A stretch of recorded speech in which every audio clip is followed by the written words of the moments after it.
पतंग मोह धार में घर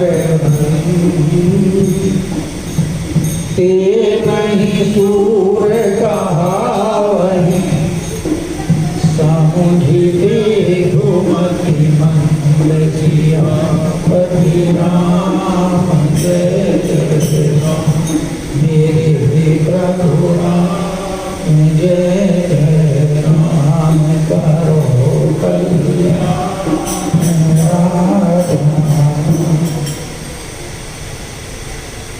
परम आदरणीय संत मानस प्रेमियों भगवत चरणारविंद। बड़ी खुशी की बात है कि आज हमारे मध्य में रमेश जी विराजमान घुटने का सफल ऑपरेशन करवा कर आए हैं।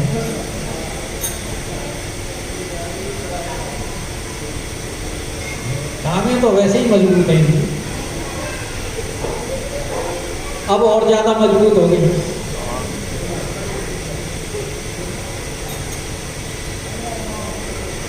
और देखो मंगलवार वाले दिन ये आए हैं। आज सुबह मेरी इनकी टेलीफोन पर बात हुई थी तो इन्होंने कहा था आना तो मैं कल चाहता था, लेकिन कल विश्वनाथ जी ने कह दिया कि नहीं तुम मंगलवार को जाओ। हालांकि कल ये दुकान गए थे तो हमें बड़ी प्रसन्नता है कि इनके घुटने का ऑपरेशन सफल हुआ। और चावला जी से भी आज बात हुई है, वो भी कह रहे हैं अगले मंगलवार को वो भी आ जाएंगे।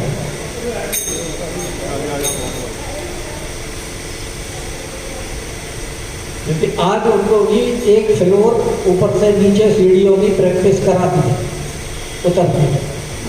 तो अभी तक एक हफ्ता है, अगले हफ्ते तक वो भी आपके मध्य विराजमान है। चलो कथा प्रसंग में आ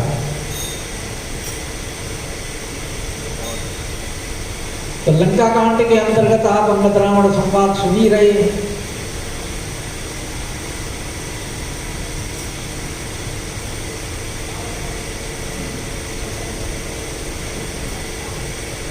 रावण ने अंगद को कहा कि भाई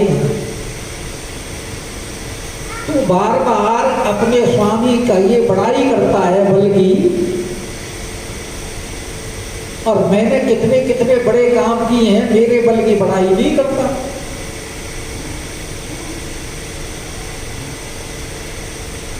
तुझे ऐसे अपने स्वामी की जिसमें कोई बल नहीं, जिसने समुद्र पार करने में भी कपियों का सहारा लिया, लज्जा नहीं आती कहते हैं। अंगद बोले हाँ महाराज, लज्जाशील तो आप ही हैं।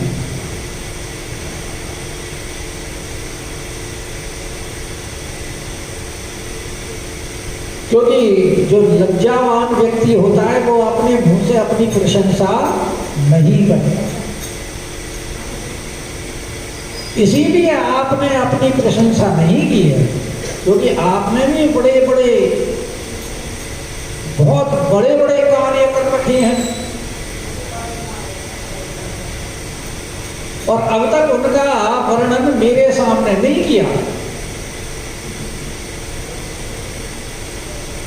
और जो बड़े बड़े कार्य आपके द्वारा हुए हैं उनको आपने हृदय में छिपा करके रखा हुआ है। सिर्फ दो छोटी सी बातों का वर्णन बार बार कर रहे हैं। मैंने एक कैलाश पर्वत उठाया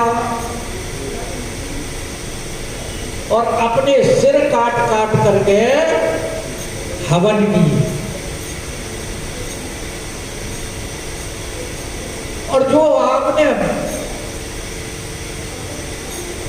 बड़े काम किए थे जैसे कि संग्राम में बाली के साथ युद्ध करना, बलि के साथ युद्ध करना, सहस्रबाहु के साथ युद्ध करना,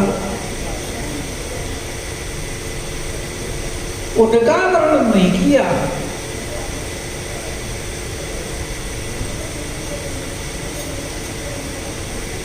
लगता है उनके साथ युद्ध करने में आपने अपने भुजाओं के बल को छिपा करके रख लिया था।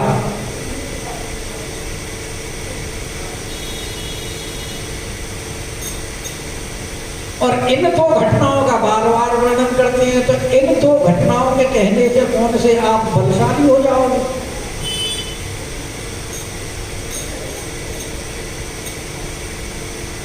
अरे भाई, आपने तो सिर्फ अपने सिर को ही काटा है।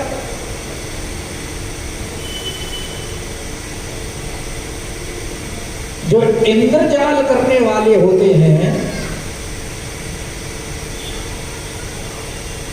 वो तो अपने शरीर के एक एक अंग को अलग अलग कर देते हैं, लेकिन संसार में उनको कोई वीर नहीं कहता। और आप अपने सिरों के काटने के बारे में कहने के हम बहुत वीर हैं।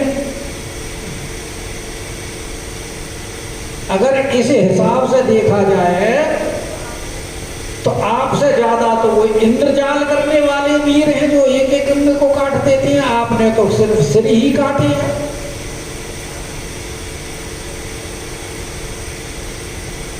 और इंद्रजाल वाले बड़े बड़े चमत्कार दिखाते हैं। हमने कभी एक कथा सुनी थी,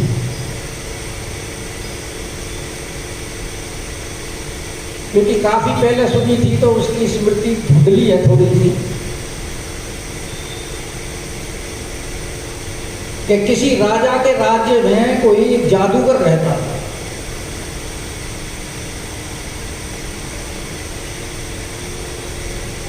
एक दिन उसने उस जादूगर को बुला के कहा कि हमें कोई ऐसा चमत्कार दिखाओ जो हमने कभी नहीं देखा। बोले अच्छा महाराज दिखाएंगे कभी।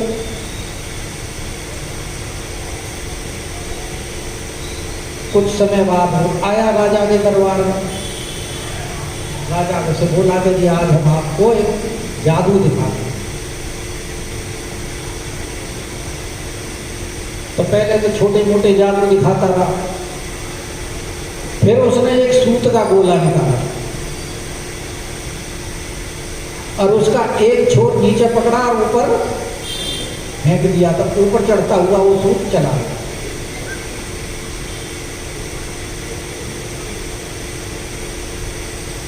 अब फिर थोड़ी देर में क्या देखते हैं कि आकाश में नगाड़े बज रहे हैं, जैसे युद्ध हो रहा हो।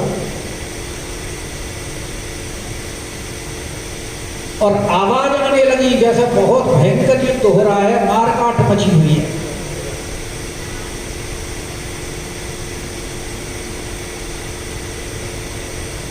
तो वो बोला कि महाराज ऊपर युद्ध हो रहा है और मुझे भी जाना है वहां, क्योंकि मेरे पास भी गुप्त संदेश आया है लड़ाई के लिए। और ये मेरी पत्नी है, इसको मैं आपके पास सुरक्षा में छोड़े जा रहा हूँ। जब वापस आऊंगा तब आपसे ले लूंगा, ये मेरी अमानत है, आप इसे रख लो।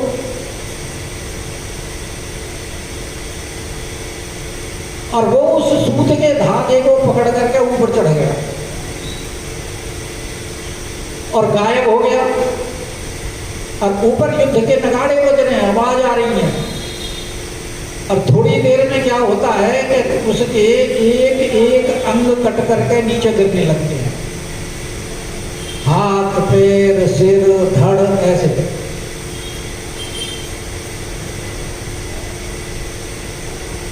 और ऊपर से आवाज आनी बंद हो गई। तो जादूगर की जो स्त्री थी वो बोली मैं तो अपने पति के साथ में सती हूं। बहुत लोगों ने समझाया, मना किया, नहीं मानी। उसके लिए चिता तैयार कराई और वो उनके अंगों को समेट करके चिता में रख के उसके साथ सती हो गई। इधर वो उसको सती होकर कर वापस आए हैं, इधर से वो ऊपर से उतर के आ रहा है।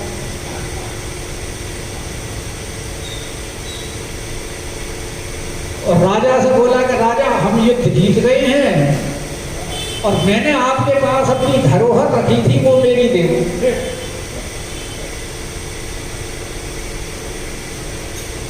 अब राजा के पास धरोहर हो तो दे, वो बोला मुझे लग रहा है कि मेरी पत्नी के ऊपर तुम्हारी नीयत खराब हो गई है, तुमने महलों में रख लिया अपने में, और मेरी पत्नी मुझे दो। फैल गया। अब राजा देखे भाई मैं उसके बदले में और बहुत सी स्त्रियां दे दूंगा, नहीं मुझे तो अपनी वाली वही चाहिए। जैसे वो बच्चे जिद कर लेते हैं ना, वो बचपन की बात बता रहा हूँ। हमारे पड़ोस में एक लड़का था छोटा सा, तो ये कनागतों में जिमाते हैं बच्चों को, उनमें लांगूरा भी जिमाते हैं। वो जाता था तो वहां से पैसे ले आया और 2 अठन्नी ले आया, वहां से ला के अपनी माँ को दे दी। थोड़ी देर में घूम फिर के आया, बोला माँ वो मेरे पैसे दे, कुछ लेकर के खाऊंगा।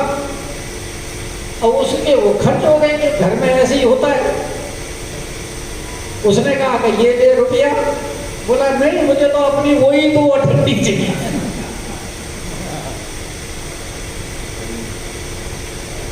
और जादूगर भी फैल गया। फिर जैसे तैसे फिर सब लोगों ने करके उसको कहा कि भाई मान जा। फिर वो बोला कि महाराज, उसने कहा अच्छा तुम्हारी महल में है मेरी रानी, और मैं अभी आवाज दे करके उसे बुलाता हूँ। तो उसने आवाज दी और वो जादूगरनी महल से अंदर बाहर आ गई। वो बोला महाराज कैसा लगा नाटक?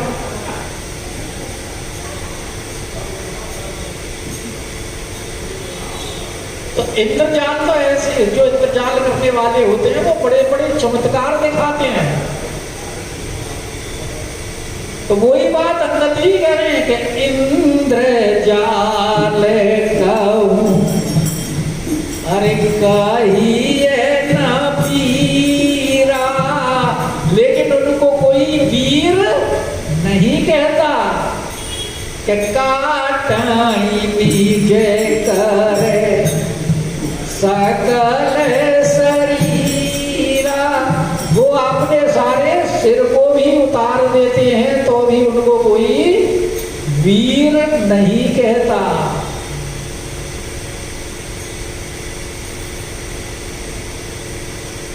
और जरही पतंग मोह बस भार बहे खर ब्रह्म, ते नहीं सूर कहा वही समुझते घुमती मन। बरसात के दिनों में कितने पतंगे आते हैं, और वो दीपक की लौ में अपने आप को जला करके भस्म हो जाते हैं।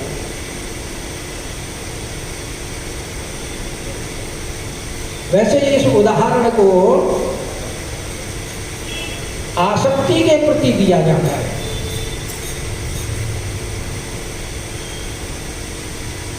हमारे इस प्रकृति के अंदर 5 तत्व हैं, और पांचों की 5 तन्मात्राएं हैं। जैसे पृथ्वी की तन्मात्रा है गंध, जल का है स्वाद, अग्नि का है तेज, वायु का है स्पर्श, और आकाश का है शब्द।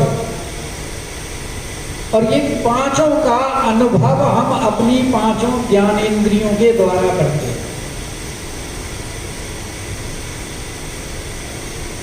जीव से स्वाद का अनुभव करते हैं, कान से शब्द का करते हैं, नेत्र से रूप तेज को देखते हैं, नासिका से गंध का करते हैं, और त्वचा से स्पर्श का अनुभव करते हैं।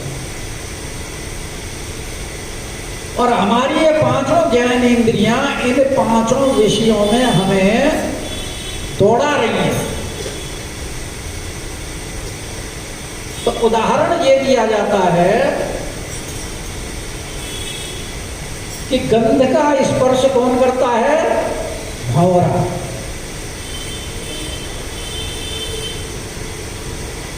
और भंवरा कमल के संपर्क में आता है।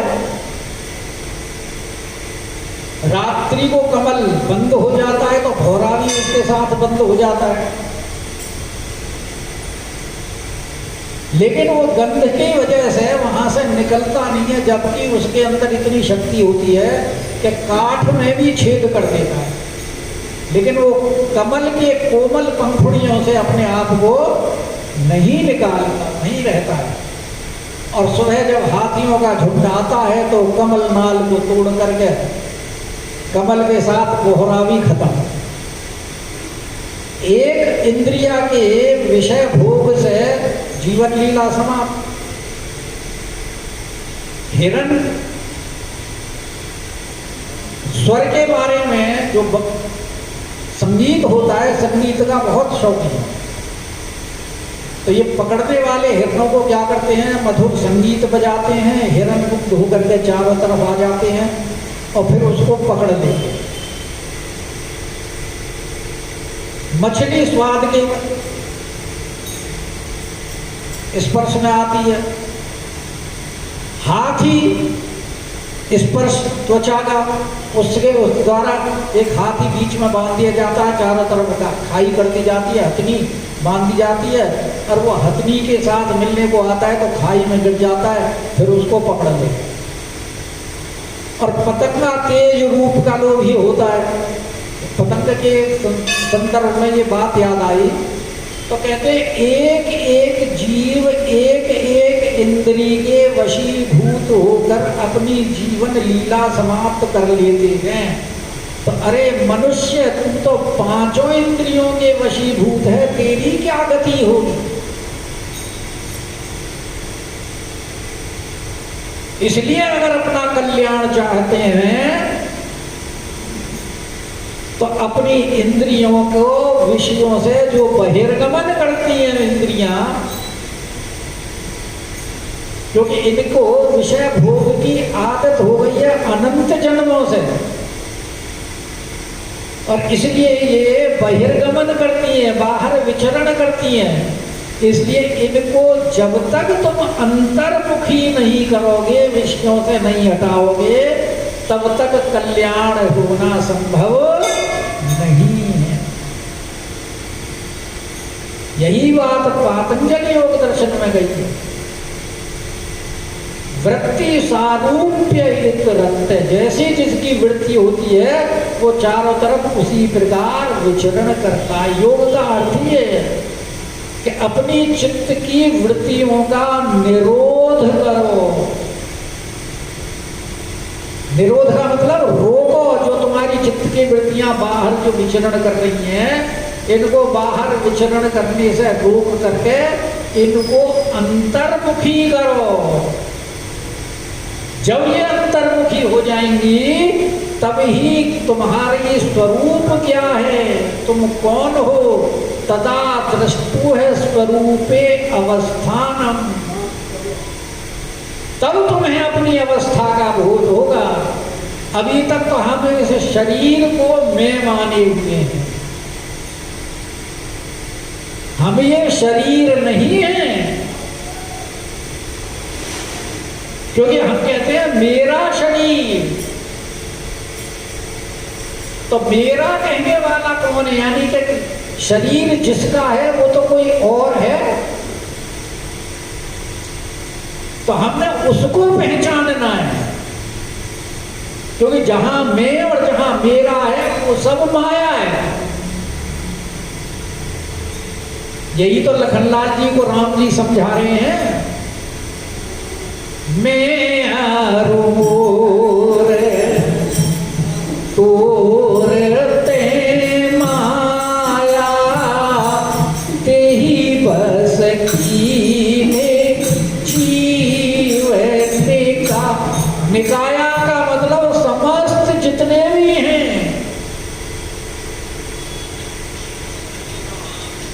तो लखनलाल जी बोले महाराज विस्तार माया का कहां तक है? कोई इसकी सीमा भी तो होगी। बोले हाँ, गोचर जय लगे मन जाई। तुम्हारी इंद्रियां जहां तक विचरण करती हैं, जहां तक इनकी पहुंच है, और इंद्रियों के अलावा मन की भी जहां तक पहुंच है, तह लगी माया जानो भाई। तो इस माया से निकलने के लिए हमको उसका ध्यान करना है। भगवान के रूप ध्यान में बैठिए, उनके सामने बैठिए, उनके रूप का ध्यान करिए।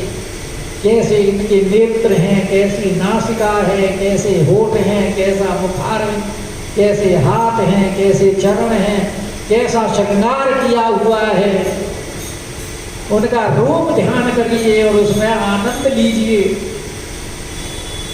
ये और इसीलिए देखो कहा है कि जरही पतंग मोह बस।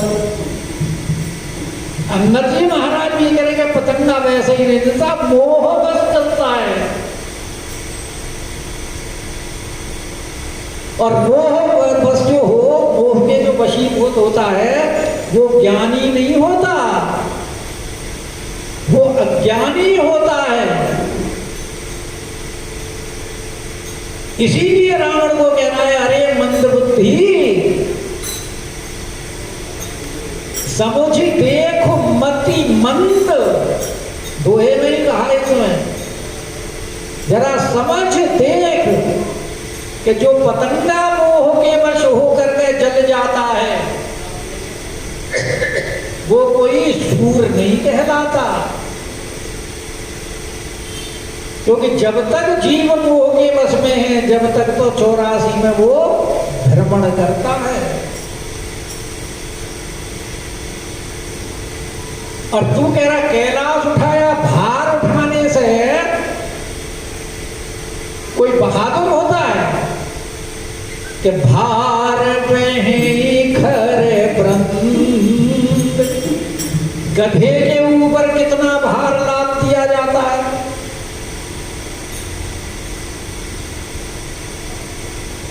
तो गधे को कोई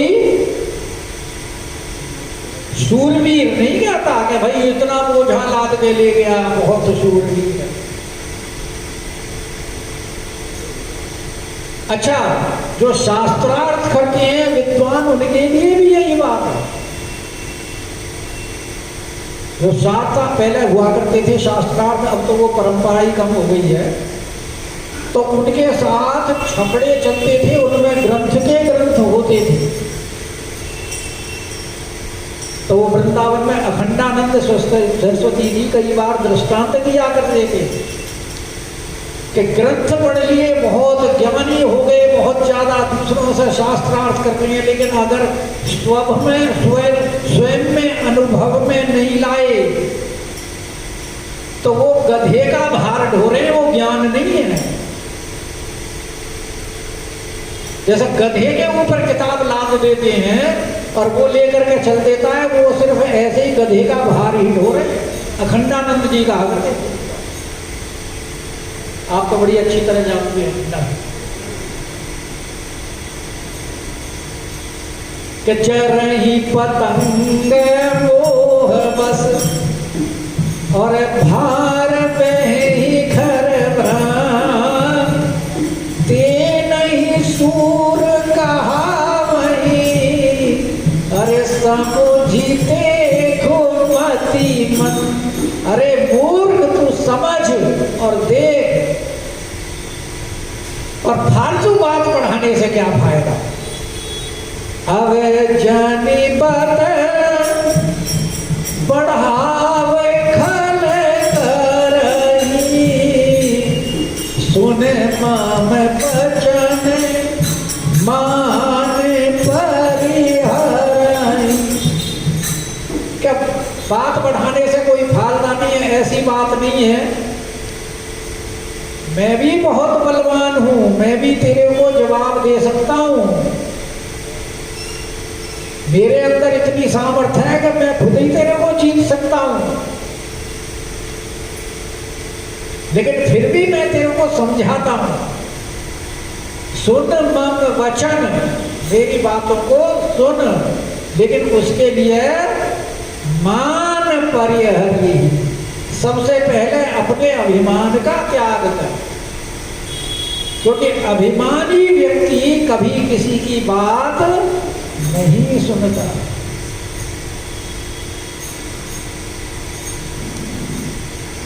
इसीलिए हनुमान जी ने रावण को जब कहा था तो यही कहा था कि तू मेरे वचनों को सुन, वचन अपने मान को त्याग करके सुन।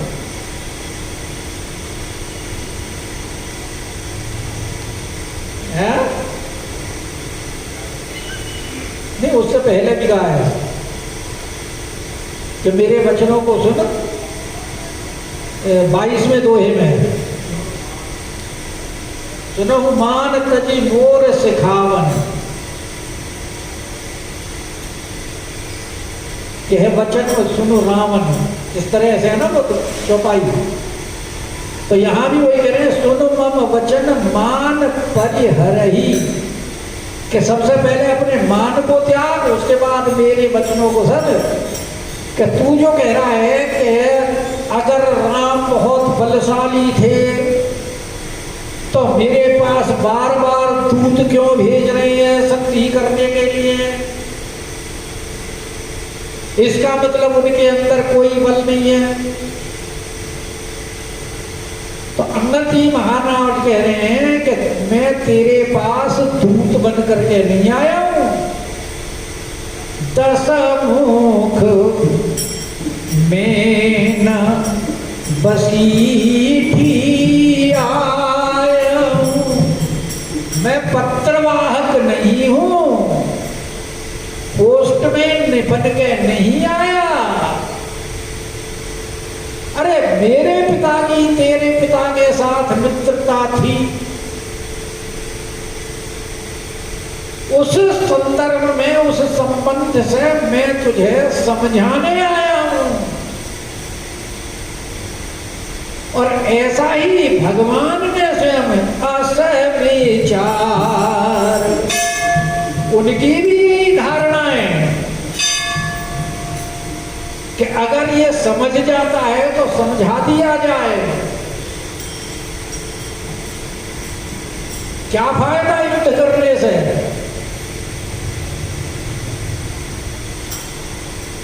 और कहा भी राम जी ने यही था कि मोर काज तासु हित होई, काज हमार तासु हित होई, हमारा काम हो जाए और उसका हित हो।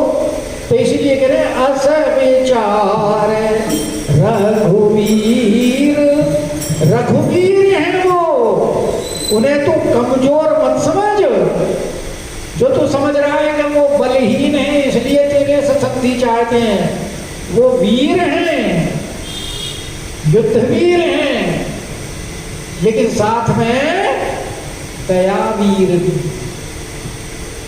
दया करके तेरे पास भेजा है उन्होंने, तेरे ऊपर कृपा की है ये, इसलिए यहां रघुवीर कहा है कि अस विचार रघुवीर पठायो। और बार बार उन्होंने मेरे से यही कहा है कि बार बार अस के कृपाला, क्योंकि तेरे को देख करके उन्हें दया है। आखिर है तो तू विभीषण का भाई, जैसा विभीषण समझ करके और शरण में आ गया तो तू भी आ जाए, इसलिए समझाने को भेजा जा रहा है बार बार। कृपालु जो है वो कि बार बार अस के कृपाला। बात यह तेरी और उनकी कोई तुलना नहीं।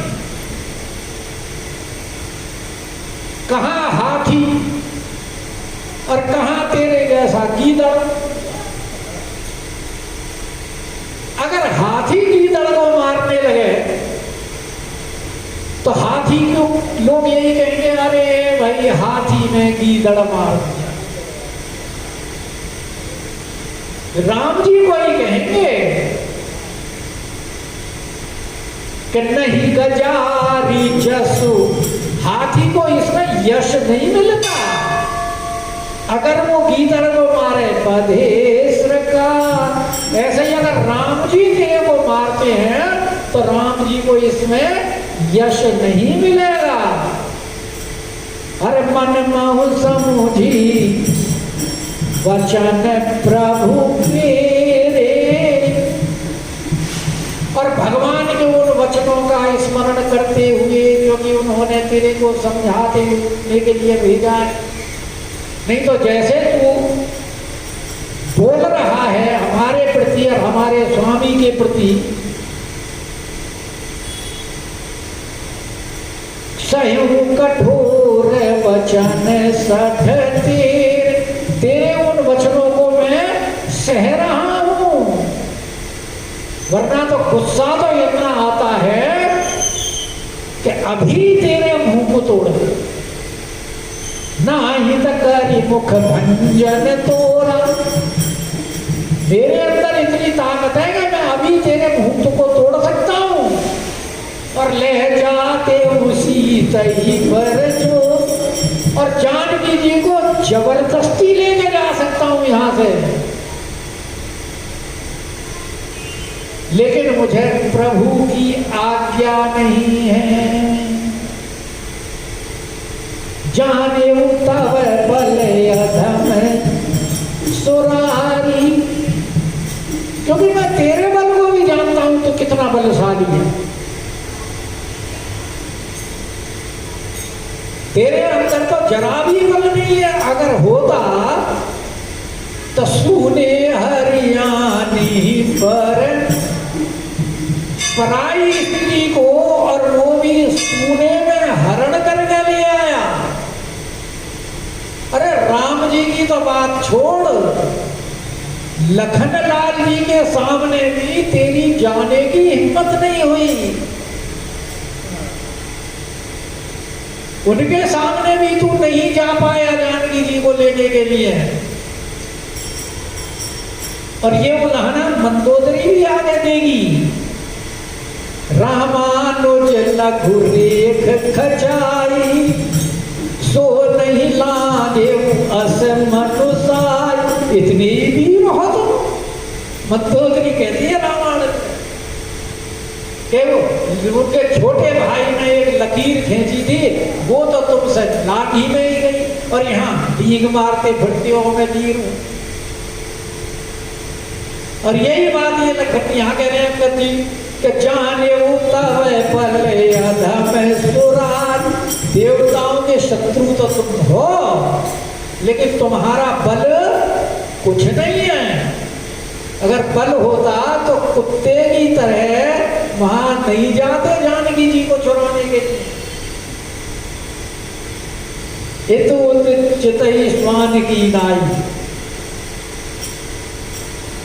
कितने निश्चर पति गर्व बहुता।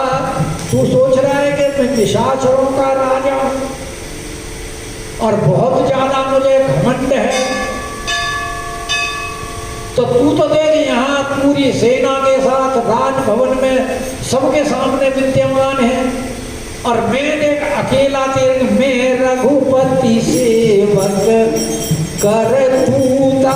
मैं अकेला हूं और राघवेंद्र सरकार के सेवक का भी सेवक,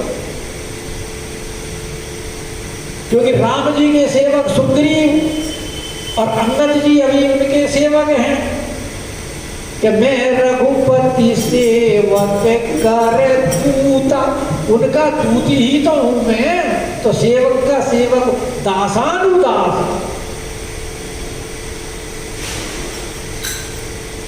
और जो न राम अपमान ही डराऊं, अगर राम जी के अपमान की मुझे चिंता नहीं होती तो ही देखत यस को दुख कराऊं। तो तेरे देखते देखते मैं ऐसा तमाशा कर देता कि तू भी देखता रह जाता। तो अंगद जी को राम जी के कौन से अपमान का डर है? और क्या कौतुक करना चाहते हैं ये बताएंगे कि तू ही पटक मही से नहत चौपट करी तव गाँव तव युवतिन समेत 60 जनक सुतहि ले जा।